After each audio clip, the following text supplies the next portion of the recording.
అన్న జై భీమ్ అంటారు. అన్నివ్వండి, ఏం కాదు, జై భీమ్ అన్నివ్వండి, నో ప్రాబ్లం. మీరేమన్నా తెలుసా, జై భీమ్ కు పైన కూడా ఉన్నాడు నా రాజు, మై కింగ్ అని చెప్పండి. ఆ భీమును నిలబెట్టింది నీ రాజు. ఆ డాక్టర్ బాబాసాహెబ్ అంబేద్కర్ గారు కొలంబియా యూనివర్సిటీకి వెళ్ళినప్పుడు బైబిల్ స్టడీస్ అటెండ్ అయ్యేవారు. రూత్ పుస్తకానికి ఆయన వ్యాఖ్యానం రాశారు. He was a practising Christian. ఆయన ప్రాక్టీసింగ్ క్రిస్టియన్ అండి బాబు. ఆయన ఒక రోజు 3 లక్షల మందితో కలిసి నేను బాప్తిజం తీసుకుంటాను అని చెప్పి ముందుకొచ్చాడు.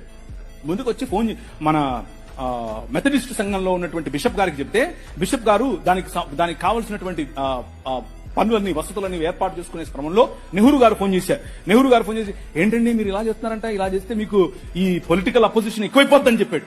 చెప్పైతే మనోళ్ళు మాకొద్దండి, మీరు పొలిటికల్ కన్వర్షన్ అంట మాకొద్దు అని చెప్పి నెహ్రూ గారి ఒత్తిడికి లొంగారు. ఒక పక్క ఇంకొక ఆయనేమో గోసి కట్టుకుని నిరాహార దీక్షకెళ్ళాడు. ఏమని, నువ్వు వెళ్తే ఏ మతానికైనా వెళ్ళు, కానీ క్రైస్తవానికి వెళ్ళొద్దని. ఆయన నువ్వు అత్తే నాకేంటి, నేను యేసు ప్రభువుని అనుసరిస్తా అని చెప్పాడు. ఎవరు?